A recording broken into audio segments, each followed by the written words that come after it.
মেলার মাঠে ৩ যুবক তল্লাশি করতেই চক্ষু চড়ক গাছ পুলিশের। রবিবার গোপন সূত্রে খবর পেয়ে ফারাক্কার বেনিয়া গ্রাম পঞ্চায়েতের মেলার মাঠে অভিযান চালিয়ে ৩১৫ গ্রাম হেরোইন সহ কুন্দন কুমার সাহ, গুলশান কুমার সাহ এবং অমর কুমার যাদবকে গ্রেপ্তার করে ফারাক্কা থানার পুলিশ। ধৃতদের মধ্যে দুজনের বাড়ি বিহারের ভাগলপুরে ও একজনের বাড়ি মধ্যমপুর এলাকায়।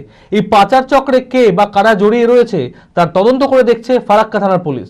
মানসিক স্বাস্থ্যের জন্য সবার আগে যে নামটি মনে ভেসে ওঠে, সুস্থ মনের ঠিকানা মনোবীক্ষণ। যোগাযোগ নাম্বার 7477799516।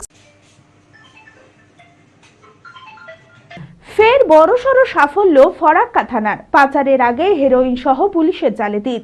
রবিবার গোপন সূত্রে খবর পেয়ে মুর্শিদাবাদের ফারাক্কার বেনিয়া গ্রাম পঞ্চায়েতের মেলার মাঠে অভিযান চালায় ফারাক্কা থানার পুলিশ। অভিযান চালিয়ে ৩১৫ গ্রাম হেরোইন সহ কুন্দন কুমার সাহ, গুলশান কুমার সাহ এবং অমর কুমার যাদবকে গ্রেপ্তার করে পুলিশ।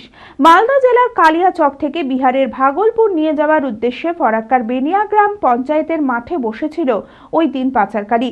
ধৃতদের মধ্যে দুজনের বাড়ি বিহারের ভাগলপুর ও একজনের বাড়ি মধ্যমপুর এলাকায়। সোমবার সকালে ধৃতদের জঙ্গিপুর আদালতে পাঠায় পুলিশ। এই পাচার চক্রে আর কে বা কারা জড়িত আছে তা তদন্ত করে দেখছে ফারাক্কা থানার পুলিশ। ফারাক্কা থানার এসডিপিও জানান, আমরা মনে করছি এর পিছনে কোনো বড় চক্র রয়েছে। আমরা বিষয়টির তদন্ত শুরু করেছি।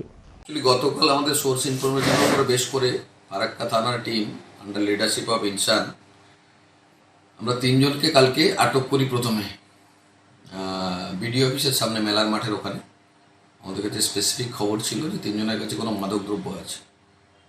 অন ডিটেনশন তারপরে আমরা তাদের সার্চ করি, সেখান থেকে মোর দ্যান 300 গ্রাম আমরা হেরোইন পাই, যেটা মাদক দ্রব্য। তার বেসিসে আমরা তারপরে যা প্রসিডিউর আছে সেগুলো করা হয় এবং তার বেসিসে আমরা একটা স্পেসিফিক কেস স্টার্ট করি। প্রাইমারি যেটা ইন্টারোগেশন করা হয়েছে তাতে যতটুকু পাওয়া যাচ্ছে এরা মূলত মালদা থেকে বলছে। মালদার কোনো একটা স্পেসিফিক জায়গা যেটা বলছে সেটা ঠিকঠাক বলতে পারছে না, এই জন্য আমরা পিসি নিচ্ছি আজকে। ওরা পিসি নেওয়ার পরে ফার্দার ইন্টারোগেশন বোঝা যাবে মালদার কোথা থেকে নিয়ে আসছিল এবং এগুলো কোথায় যাওয়ার ছিল। আমরা এখানে এদের নামে কোনো কমপ্লেন পাইনি। মেবি হয়তো বিহারের, যেখানে এরা বেসিক্যালি বিহারের ভাগলপুরের বাসিন্দা, সেখানে কোনো কমপ্লেন থাকতে পারে, সেটা আমরা ভেরিফাই করবো ডিউরিং কোর্স অফ ইনভেস্টিগেশন। এদের নাম জানা গেছে বলছেন? নাম বলতে কি কয়েকজনের নাম আছে, কুন্দন কুমার, গুলশান কুমার এবং অমর কুমার। প্রবাবলি যেহেতু এটা একটা ইন্টার স্টেট ইস্যু আছে, প্রবাবলি আমাদের ধারণা এখানে একটা বড় চক্র আছে, যেটার জন্যই আমাদের বেসিক্যালি এদের পিসি নেওয়া, যাতে আরও কারা কারা গ্যাং মেম্বার আছে, কারা কারা জড়িত আছে তাদেরকে আমরা অ্যারেস্ট করতে। পুলিশ ডিস্ট্রিক্টের এসপি জঙ্গিপুরের স্পেসিফিক নির্দেশ আছে, কোনো জায়গায় যদি এরকম কিছু হয়ে থাকে সবসময় আমরা নাকা চেকিং বা সোর্স ইনফরমেশনের উপর বেস করে থাকি।